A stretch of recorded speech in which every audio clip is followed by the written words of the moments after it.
Edward Wuermser.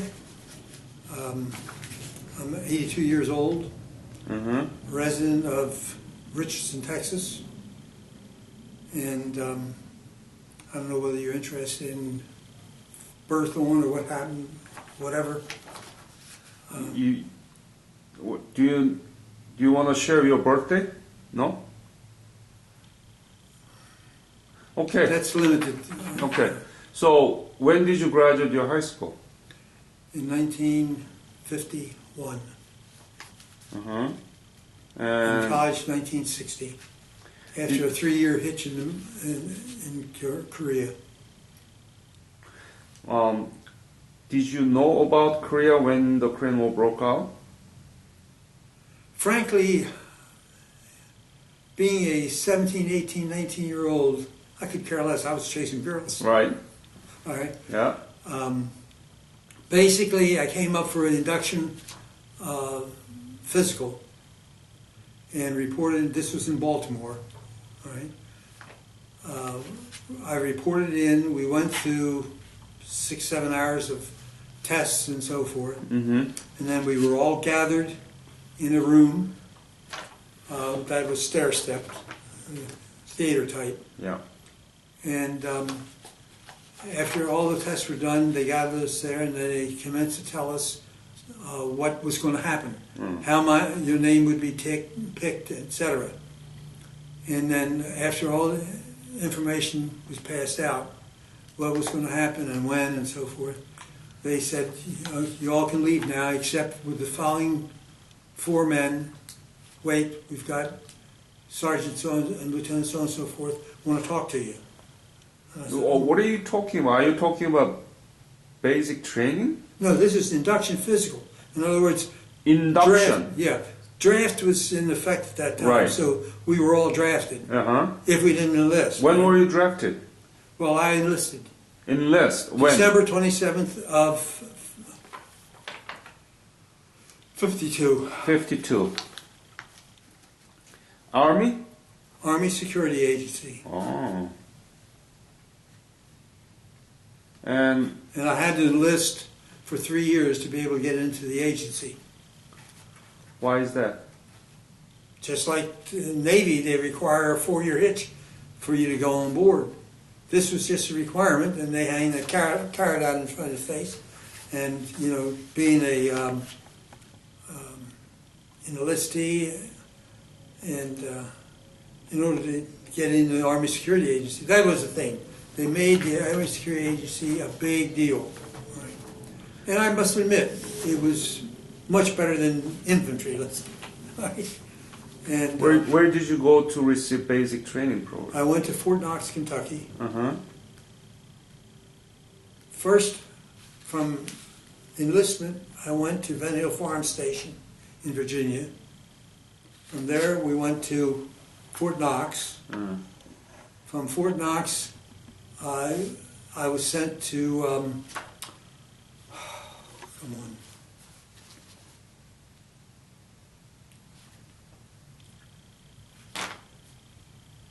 It will come to it. It was in Massachusetts. It was the Code Intercept School. That's Fort where. Devens.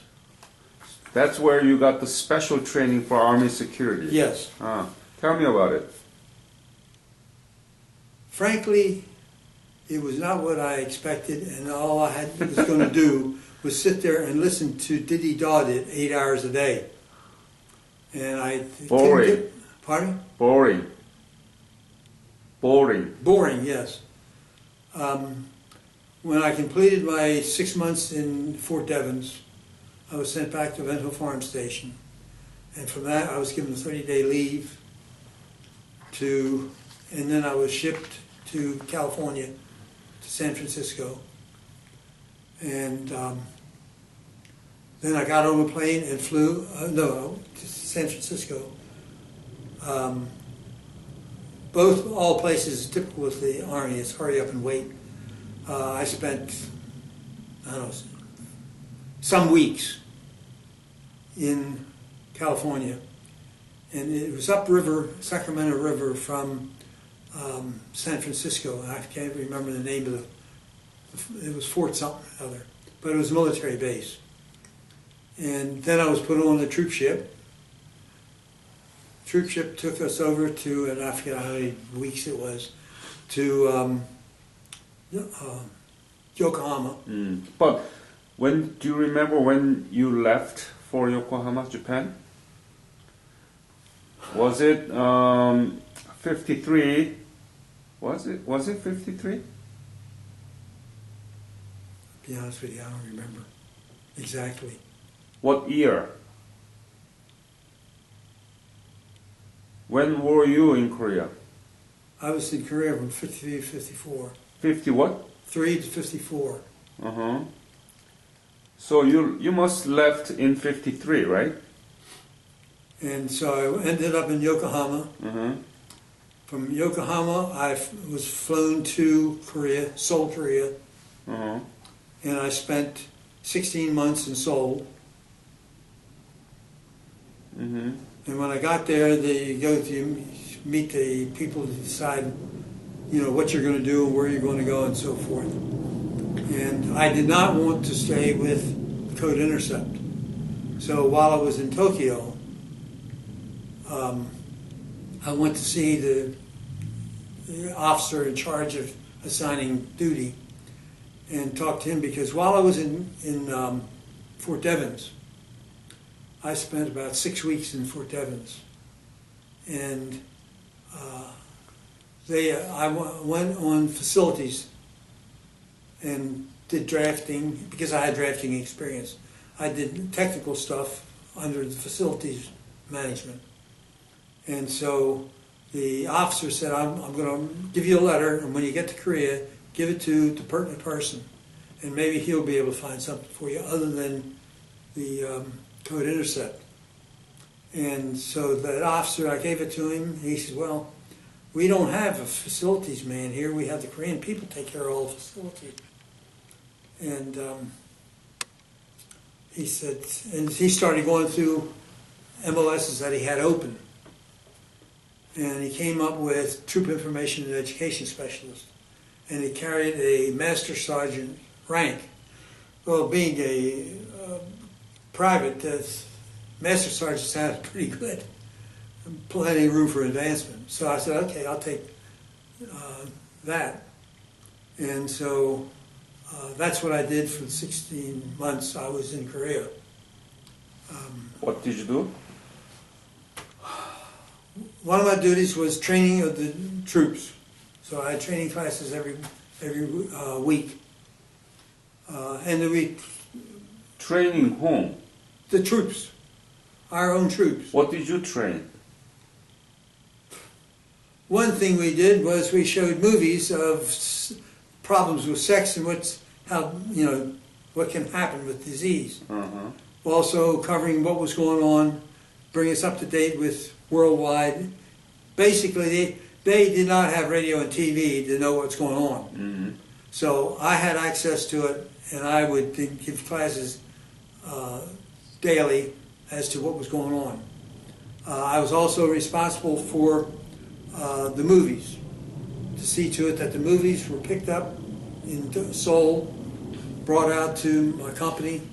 And by the way, I was stationed, the company I was with the whole time was the 501st Com Recon Group.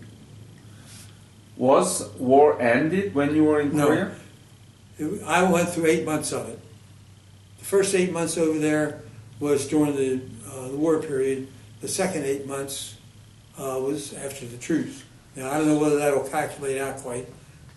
Once more, I should have gotten the information out so I would have it accurate. Let's see. Yeah, my DD-214 might have some of it. Well, I'll tell you what, when I do, I'll go home and I'll dig some of this stuff up and I'll call you so you can fill it in.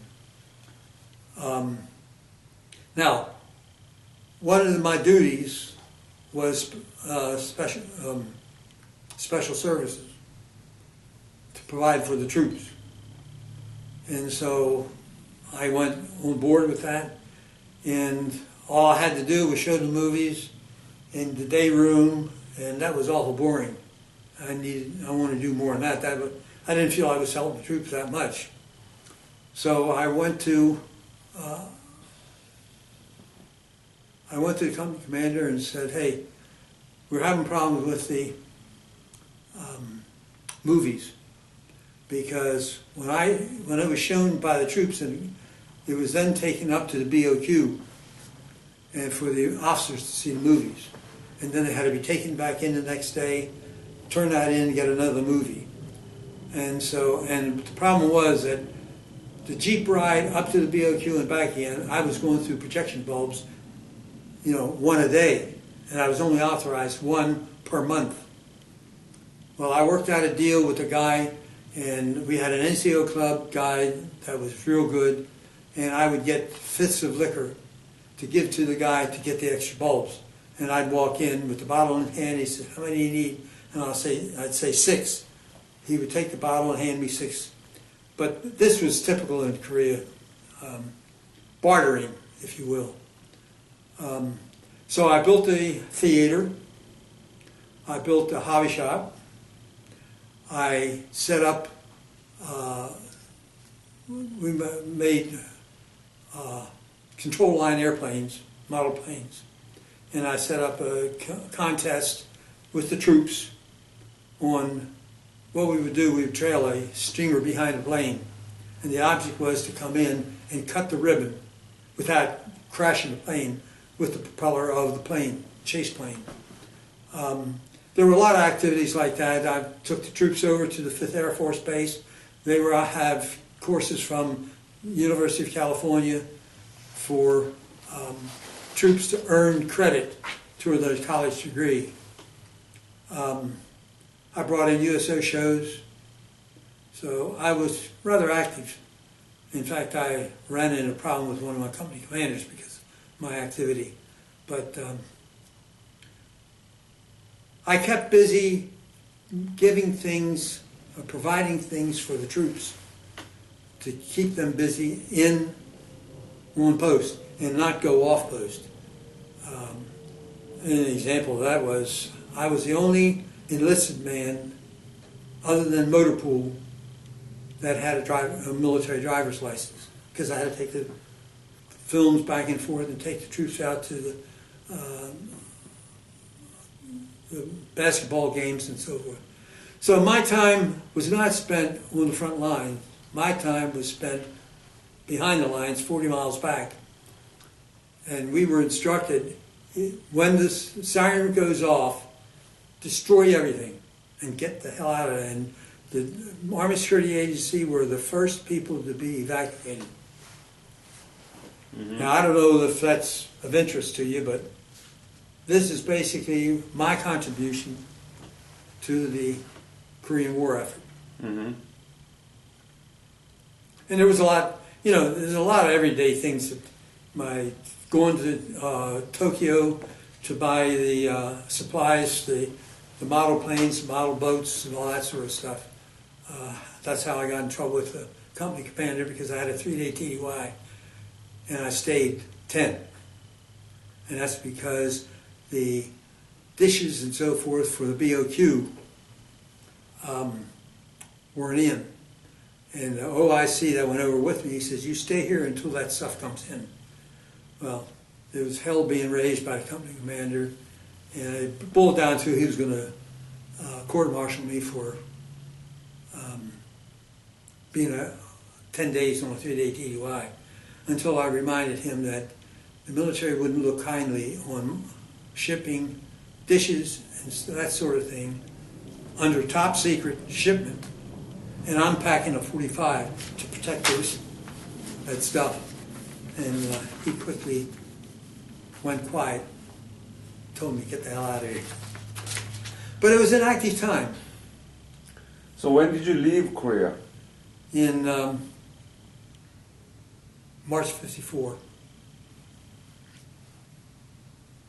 Now, what I'm going to do is, when I get home, I'm going to pull out my DD-214 and whatever else I can find to get accurate dates on this.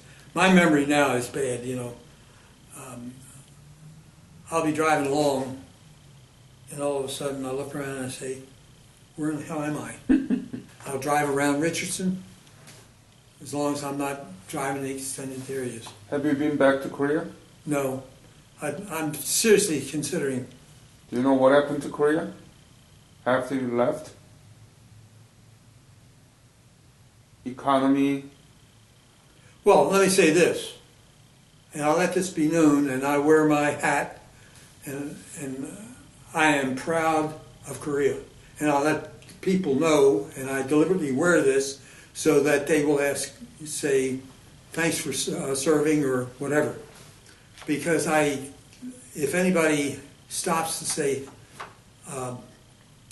something about Korea, I say, Korea, 200 years ago, was a feudal society. Look at it today. Samsung, Kia, they have advanced technologically, kept up with the United States, and what has North Korea done? So I tend to brag about Korea, quite frankly, because you look at how we've screwed up other places, sticking our nose into other companies' business. Korea had a goal to achieve, and they did it. So very good. You got somebody shooting for you. And the Korean people, I had one fellow, I neglected to get his name, I wish I had, but he was responsible, he was a supervisor of Korean labor. And I taught Jet, that was the name he went by, I taught him, or I worked with him to learn English.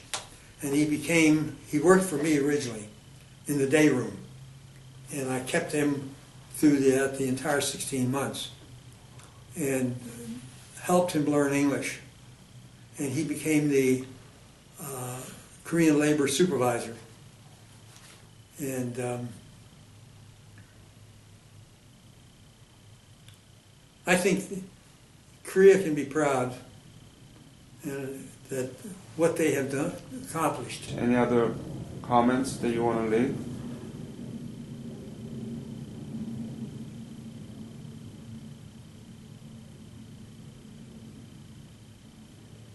I can't think of anything else right now. Do you think that you talk anything privacy sensitive during this interview? We'll live with it. All right. Okay. So you happy? I stated what my birthday was. You didn't. I didn't? You didn't give me the birthday. Oh, I thought I had. No. All right.